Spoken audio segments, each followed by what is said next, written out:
Dale. Peligrosa para sí y para terceros.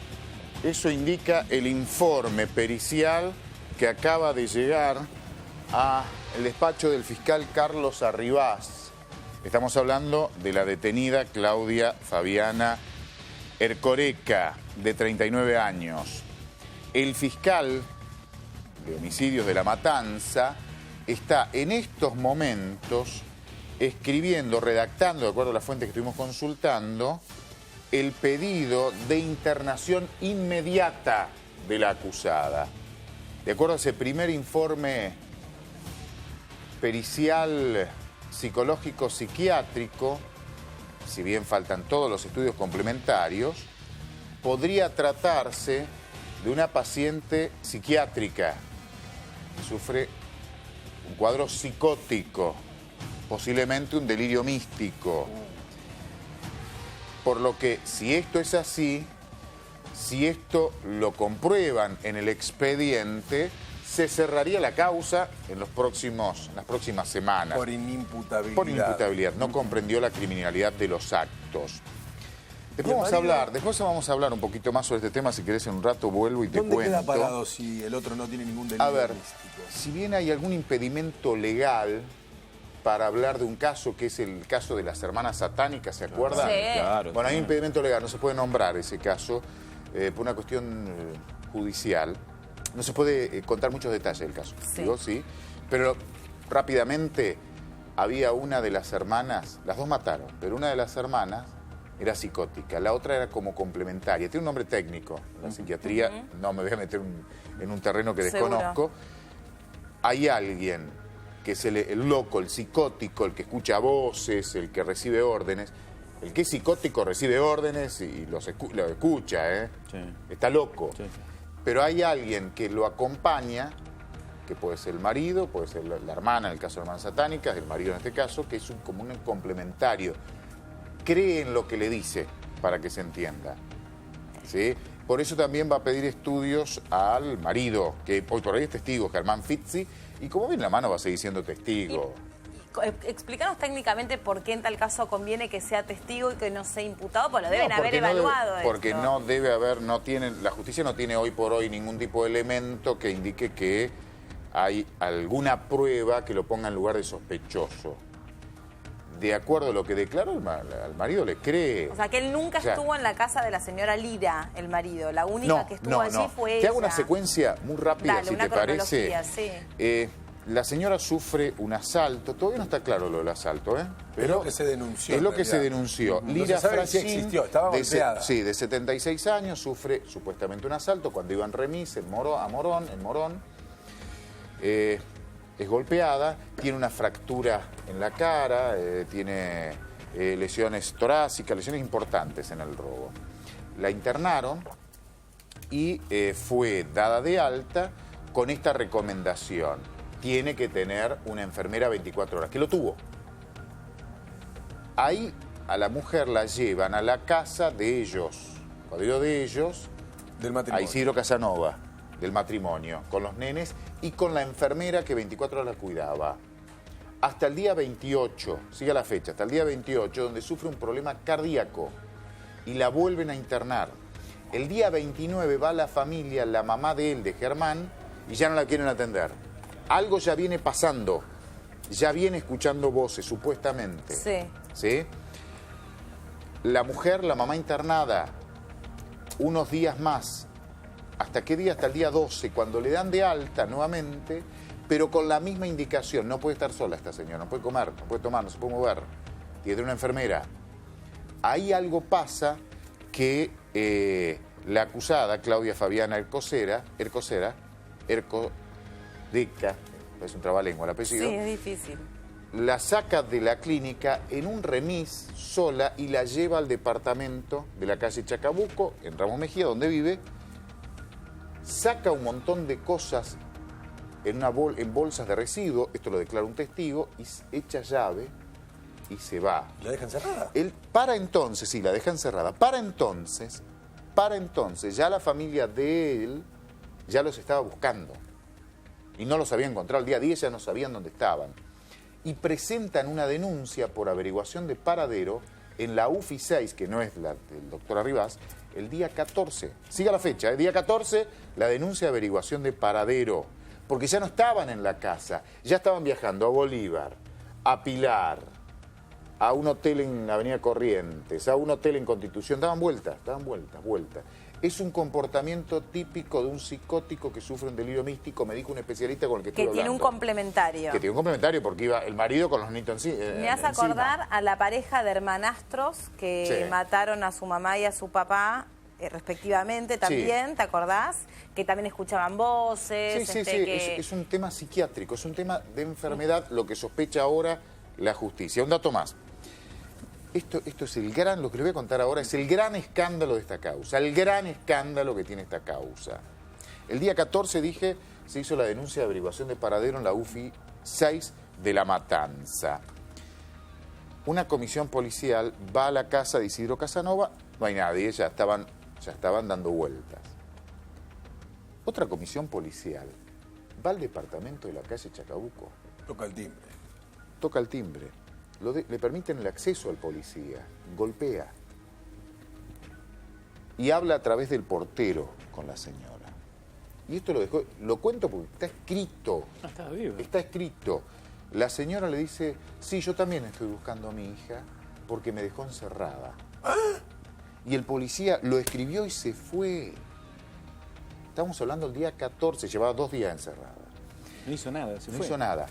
¿Qué es lo que creen que se llevó cuando se llevó la bolsa? Se llevó la comida, se llevó... Es más, es probable que le haya trabado las salidas de agua, no le dejó ni agua ni comida. ¿La abandonó? La abandonó, pero tiene una explicación psiquiátrica, dicen los especialistas. En realidad ve al mal en la madre, entonces se le saca el alimento para que no se alimente el mal. Podemos llamar a un psiquiatra es muy interesante el tema. Para poder analizarlo. Pero el policía no es un enfermo, ese policía es un tarado.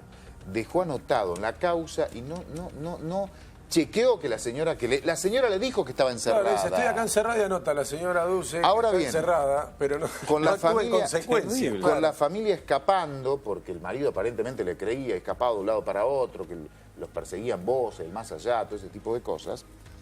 Ella, el día 20, va al departamento con las llaves, calle Chacabuco, Ramos Mejía, ingresa, se retira y vuelve a los 2 días nuevamente, el día 22. La data de muerte es más o menos el día 20. Es muy probable que haya estado moribunda. Fue a chequear si estaba muerta. Es lo que sospechan los investigadores. El día 20. Tremendo. Y el día 22 ya estaba muerta. Ella va al departamento, chequea que está muerta, pasa por la comisaría del barrio en donde tampoco se dieron cuenta que había una averiguación de paradero, pero sí la dejan registrada esta señora, Claudia Fabiana, porque les dice, mi mamá apareció muerta en el departamento. Vayan, yo estoy yendo, voy a buscar los papeles y voy para allá. Vayan, por favor. La policía va y encuentra a la señora fallecida, el cuerpo de la señora en el piso, en el living, en el colchón, la historia que ya se conoce.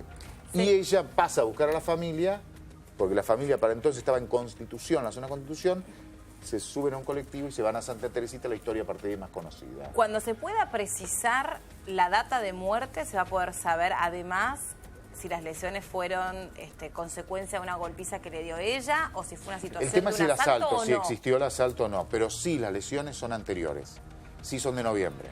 Claro, ¿se entiende? Pudo ser una situación donde la mujer fue golpeada en otras circunstancias, tal vez por la propia hija, y denunció un asalto para no denunciar a su propia hija sabiendo que tiene problemas psiquiátricos. Porque si es cierto lo que dice el primo de él, ellos averiguaron desde su desaparición que había vivido en España y que en España había tenido un problema psiquiátrico grave que le había valido incluso la internación. Sí. Creo que tiene un hermano también que tiene un problema de esquizofrenia. ¿Qué es lo que sospecha ahora la justicia? Que estamos frente a un tema médico, un tema psiquiátrico, ¿sí? Por eso el fiscal hace minutos, recibió, de acuerdo a lo que contaron, recibió el adelanto de la pericia, del peritaje psiquiátrico psicológico, en donde se determina claramente es peligrosa para sí y para terceros, y el propio fiscal de homicidio está diciendo internenla. Todo se encamina hacia una inimputabilidad. En un ratito, si querés, voy a estar ampliando sobre este tema. ¿Puedo decirle una cosa? Diga una cosa. Me gusta cuando usted dice... Hasta mañana, porque el sábado me voy al carnaval de Gualeguay. Dice, la matanza. ¿Va a bailar? Ahí está. Paulo. Usted no dice la matanza, usted dice la matanza. ¿Hace cuánto me conoces? 10 años. Más. Siempre dije la matanza. Paulo, el tema del carnaval, me quedé ahí. No bailo, claro, ¿no? por las dudas, Lindo, nunca te pidieron que te subas a ninguna carroza, nada. No al de Gualeguaychú, al de Gualeguay. No hay ninguna de las comparsas que represente una cuestión delictiva. Vos sí. 2 plumas y llenamos 5.000 personas más. Bueno, mirá, yo nunca digo nunca. En mi caso pagarían para que no entre. Yo nunca digo nunca. No, ¿por qué decís? Yo te veo que te moves muy bien, con mucha gracia. Es más, la doctora podría ser... Una frase más, puede ser una bárbara. La doctora Herrera podría hacer una buena combinación con la vos. Comparsa tiene que tener un motivo. Claro. Tiene que tener un motivo. Un leitmotiv. Si se hiciera alrededor de Cablan y de Zeta, por la ejemplo, mafia. Vamos con podría ser una cosa extraordinaria. Sí. Extraordinaria. Hasta luego. ¿Sabes quién está en línea? No te vayas. ¿Podés bancar los 2 minutos? Sí, estoy en la radio, pero bueno. Enrique de Rosa, en línea. Psiquiatra forense, trabajó muchos años en la justicia de San Isidro, con mucha experiencia y uno de los que más sabe de este tema. Está en línea. ¿Cómo le va, Enrique? Gracias por atendernos. ¿Qué tal, Paulo? ¿Cómo le va? Buenas tardes. Buenas tardes. Contale el panorama, Paulo. Bueno, de acuerdo al informe, podría ser la mujer detenida psicótica. Es peligrosa para sí y para terceros. A ver, ella escucha voces, de acuerdo a lo que sospecha, que le ordenan, escucha voces del más allá, ese tipo de cuestiones, y el marido le cree. Esto es parecido al viejo caso de las hermanas satánicas, tiene algún tipo de relación, ¿no? Contado así, y voy contándole a la gente que el caso de las hermanas satánicas en el barrio de Saavedra, matan al padre en un delirio místico, participaban en una secta, pero en realidad la que tenía el cuadro de una esquizofrenia paranoide era una de esas. Y eso era lo que se conoce como la locura circular, la folia, la locura de a dos de los franceses, en la cual el delirio de uno impacta sobre el otro. En este caso, el relato, contado así, suena esto. Ahora, recién hace un ratito me decía de un colega de ustedes, de otro medio, que me leía los datos que tenía y no sabíamos si era esto ya la conclusión de una pericia psiquiátrica en la asesoría pericial o si había sido simplemente la parte del precario médico, ¿no? Del médico de policía que la había visto.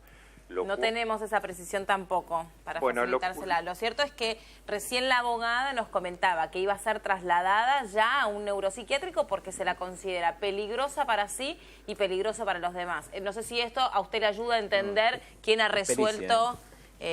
¿Cómo decís, Fer? Hola, Enrique, ¿qué tal? Soy Fernando Soto. Hola, ¿qué tal? ¿Cómo cuando es un dictamen así sobre la peligrosidad, no lo hace en precario el médico policial. Es pericia. Es una pericia. Ahí está la respuesta entonces. En realidad tampoco lo hace la pericial. ¿Por qué?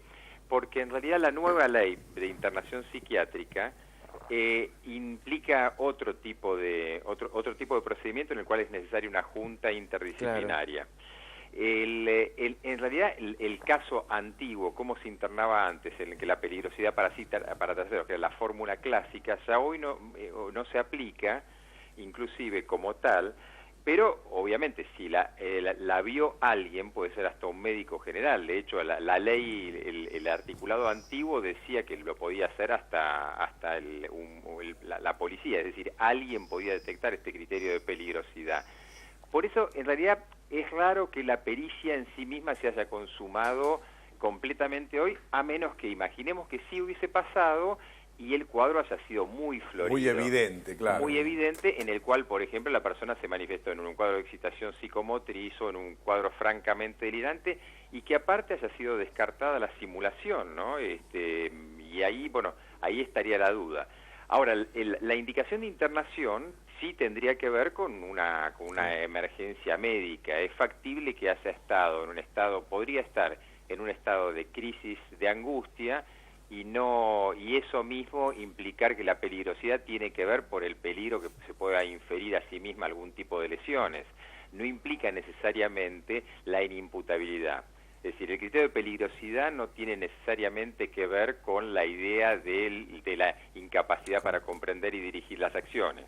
Enrique, ¿puede llevar a alguien que está en un cuadro de delirio místico a un tercero, arrastrar a un tercero a todo lo que pasó, por ejemplo, con esta familia, llevarlos a huir a todos durante un mes escondiéndose de un enemigo imaginario? ¿El otro puede entrar en esa, si se me permite el término, en esa locura? Claro, en esa hipótesis de trabajo, que es una de las líneas, efectivamente la locura esa circular, la locura que en realidad Farré, el psiquiatra que la describió, él le llamaba circular. ¿Por qué? Porque justamente en realidad el otro, no teniendo patología en sí misma, entra en la patología, entra a participar en la patología de este. Esa es una hipótesis. La otra hipótesis también tendría que ver con una situación de abandono por otros fines, ¿no? Por fines un poquito más terrenales, como puede ser, es decir, conseguir algún rédito económico o conseguir la vivienda o algo. Evidentemente la diferencia acá la van a hacer las personas que puedan verla directamente y que efectivamente firmen y confirmen la existencia de eventualmente un cuadro psicótico, que esto en este caso sí sería necesario establecer eso. Enrique, lo que no entiendo es si al que le llamamos complementario, no sé si técnicamente está bien esto, es decir, aquel que no presenta una patología por sí mismo, ¿en qué momento empieza a funcionarle o hacerle creíble ese relato que el otro arma y empieza a subsumirse en el mundo de la locura del otro? ¿Se entiende lo que le pregunto? Sí, claro. ¿Y por qué? Bueno, el caso del libro es el caso de las hermanas de Saavedra, que me olvido, Paulo, el apellido. Las satánicas. Las hermanas satánicas, no importa, digámosle así. No me acuerdo el apellido de ellas. No importa, pero hay una cuestión... Igual hay una cuestión legal que no se puede repetir el apellido, doctor. Así que por eso. ¿De las hermanas? Sí. Bueno, entonces hemos cometido en ese mismo canal un grave inconveniente, lo hemos hecho. O sea, el fenómeno es que en definitiva la persona que acompaña, que padece de un grado de vulnerabilidad significativa, importante, en la cual acompaña porque simplemente es una situación de sometimiento al poder de esa otra persona, es decir, no tiene la capacidad de defenderse a la impronta delirante de la otra persona. Hay un caso parecido en que si bien el que podría haber sido, el que sería el victimario, el caso de los hermanastros, en realidad la pareja de Pilar que mata a los padres, evidentemente uno es el que acciona, pero existe la posibilidad que la otra persona haya sido quien idea la mecánica. En realidad siempre es una cuestión de poder entre una personalidad extremadamente fuerte, y el delirio paranoide lo es, pues un delirio es una estructura muy sistematizada, así se llama, y la otra que es muy vulnerable. Pero insisto, esto es abonando esa hipótesis, ¿no? Doctor, Nacho Ramírez lo saluda. Hola, un gusto Nacho, escuchar su voz. ¿Los delirios místicos tienen que ver con cualquier tipo de religión? Sería la primera pregunta. En realidad el delirio místico es una construcción más allá de la religión, es una concepción mágica del mundo, en la que yo puedo tener hasta mi propia religión. Y que hay un pilar que es como un todo que manipula... Claro, la mente de la persona. Es la estructuración, un delirio místico, aunque la temática sea de otro tipo, puede ser que yo diga que unos seres extraterrestres van a venir a dominar el mundo y van a imponer que está todo mal y que yo voy a ser el signado para establecer esto. Por ende, la gente que habita conmigo tiene que desaparecer. La secta de Jim Jones en Guyana fue eso, en algún sentido. Como el descuartizador de barracas. O la periodista con su pareja que tenía secuestrada a la empleada. El caso de Coronel Suárez, que justamente era esa mezcla. El pastor y la periodista. Una cuestión sectaria en algún sentido y un tema de un negocio también por otro lado, ¿no? Claro, y ahí yo le quería preguntar, es un poco delgada la línea a veces, ¿no? Cuando hablamos de una invención mágica, de un mundo en el que estas personas que de por sí presentan una patología, también en nombre de esa invención aparecen un montón de normativas y de leyes que hacen cumplir en el ámbito en el que se desempeñan y que terminan muchas veces cometiendo delitos. Sí, claro, por eso digo que en una de esas catalogarlo previamente puede ser un poco complicado, claro. Porque en una de esas la convicción de una de las partes puede tener un aspecto semi-deliroides, es decir, que sean extraños pero no constituyan un delirio. Un delirio realmente es una construcción paralela a la realidad, y eso cabalgue con una situación que no sea necesariamente una simulación, pero que sí sea una estructuración tendiente a otro fin. Por eso ese límite delegado del cual hablas me parece que es perfecto. ¿Y convivir con una persona que tiene delirios místicos a la pareja le afecta?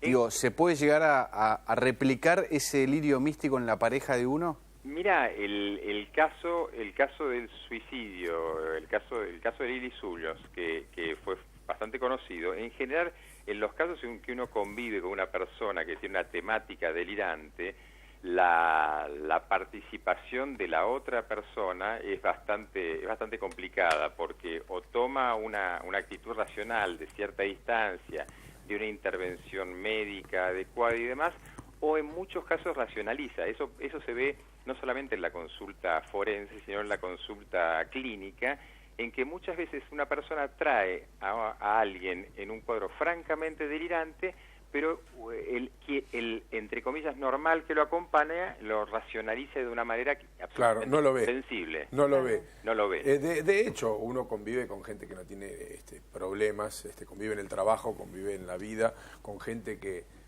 tiene sus cosas, llamémosle así, y uno se incorpora cosas del tercero como válidas y a veces no lo son tan válidas, pero en el caso de alguien que tenga un delirio y lo pueda sustentar de una manera, entre comillas, racional, uno puede terminar envuelto en esa locura. Yo siempre cuento una experiencia, Enrique, de un chico que me contó que veía y tenía contacto con extraterrestres y me mostró libros y me mostró anotaciones y él lo hacía de tal manera en que hasta podía dársele créditos según quien estuviera delante. Claro. Pero entiende, como en la película Hombre mirando al sudeste. Pero absolutamente, bueno, por eso se llaman delirios sistematizados. Sistematizados porque tienen un sistema que son absolutamente creíbles. Es decir, una persona me puede decir, yo soy un agente de la EXIDE o de la CIA o del FBI. En realidad no tiene por qué ser mentira.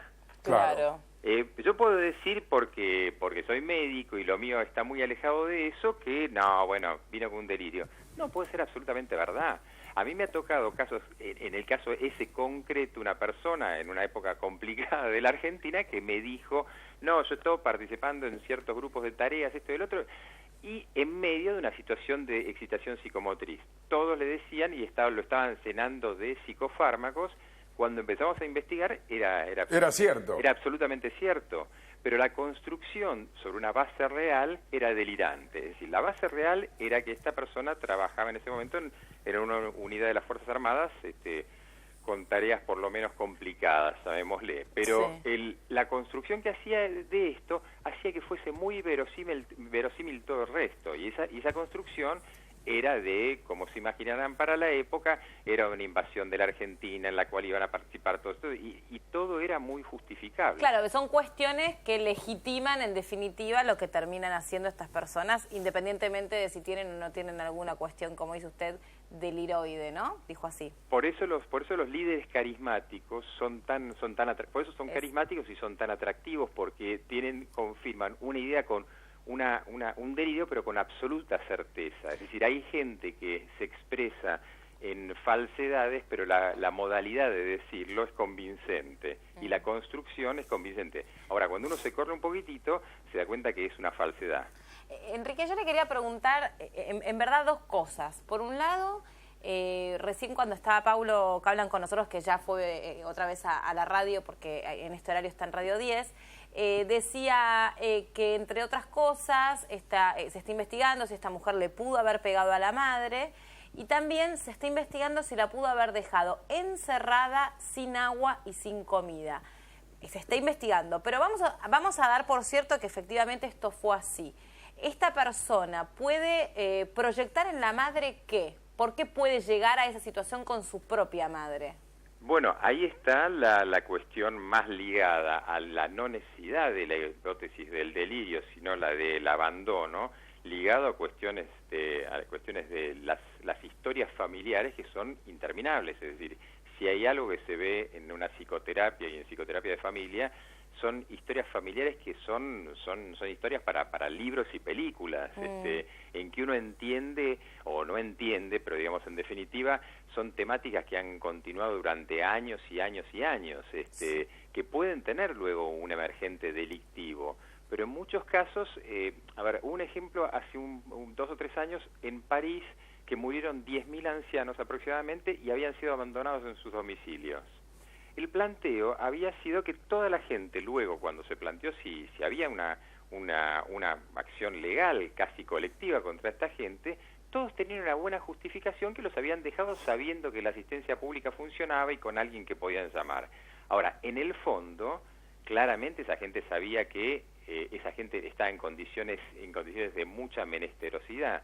¿Por qué lo hacía? Y claramente ahí es donde ocurre lo que los terapeutas sistémicos hablan de los secretos familiares, es decir, todas esas historias que se han arrastrado y armado durante tantos años y que terminan en esa eclosión del deseo de muerte del otro. Fuertísimo. ¡Qué oscuro! Y sí, esos son los aspectos sombríos de la mente humana. Todos, por eso no queremos a veces aceptar, queremos dividir el mundo entre gente buena que no hace cosas malas y gente mala que sí las hace, pero todos somos un poco todo. Todos somos un poco todo, ¿no? Y digamos, vos que te encargas un poco de trabajar con boxeadores, que es también es poder controlar el tema de su propia violencia. Ahora, la violencia puede ser un elemento innato en la gente. Que sepa tener esos frenos inhibitorios de su fantasía es una gran construcción. Hay mucha gente que en algún momento de su construcción no logra poner la barrera entre la fantasía y la realidad, y ahí es cuando ocurren estas cosas. Y la otra pregunta que yo tenía era, ¿cómo puede reaccionar alguien que está siendo víctima de un delirio místico, se convence de esa realidad que se ha inventado y se encuentra con alguien que no le cree y que lo reconoce al otro como un loco y que permanentemente lo contradice o le dice, no, esas voces que vos escuchás no son voces, están en tu cabeza, esos marcianos que vos decís que van a aparecer y que te van a golpear en la puerta es porque estás loco, porque necesitas un tratamiento? ¿Cómo puede resolverse ese choque de realidades? Bueno, si lo pudiesen resolver no tendrían un cuadro de disociación de la realidad. Por eso la primera indicación que uno le da a un residente o tuvo como residente de psiquiatría o la sabiduría popular dice no se contradice a un loco. Lo que quiere decir es, normalmente uno en una evaluación, mucho más cuando es forense, no entra a choque, o al revés, se da cuenta que el perito es poco avesado cuando le trata de corregir la convicción a esa persona. Va sacando los datos, en alguna medida participando en el relato, no siendo cómplice del relato, pero entrando en cuál es la lógica, tratando de entender cuál es la lógica de ese relato, pero oponerse firmemente, como es esta cosa que decía antes, sistematizada, dura, rígida, muy construida, va a generar mayor oposición. Pero está bien, esto es una cuestión digamos, en el mejor de los casos cuando ya está enfrente a un profesional, pero en una situación cotidiana, vamos a suponer, esta propia madre que le diga a esa hija a la que se puede dar cuenta que está loca, vos estás loca, vos sos así, vos sos asá, andate porque sos peligrosa. ¿Cómo, puede responder eliminando, por ejemplo, aquel que lo confronta con esa realidad que se ha inventado? En realidad, por definición, estamos en un plano puramente hipotético, es sí a una persona que la encierro en su convicción delirante, que la convicción delirante es lo que me protege, ¿no? Yo digo tal cosa, yo soy el dueño de ese 5N, y alguien me dice, no, está hablando con ese 5N, no está el dueño de ese 5N, pero yo estoy tan convencido que me enojo y corto el teléfono. No tengo la capacidad elástica de decir, ¿cómo? Pero a mí me dijeron, es decir, reconocer que he caído en un autoengaño. Sí. Esa persona va a hacer lo que se llama una huida hacia adelante, es decir, va a empezar a atacarlos a ustedes. No, ustedes están mintiendo, ustedes me han sacado mi lugar. Y bueno, y ustedes verán que hay cantidad de construcciones en la vida en la cual la otra persona, la única forma de defensa es reafirmando lo que a priori claramente suena delirante o falso. Enrique, en los casos, vamos a suponer que este caso esté decretado como inimputable y se procede a la internación. Clínicamente, vos tenés mucha experiencia, has sido coordinador del grupo de peritos en San Isidro.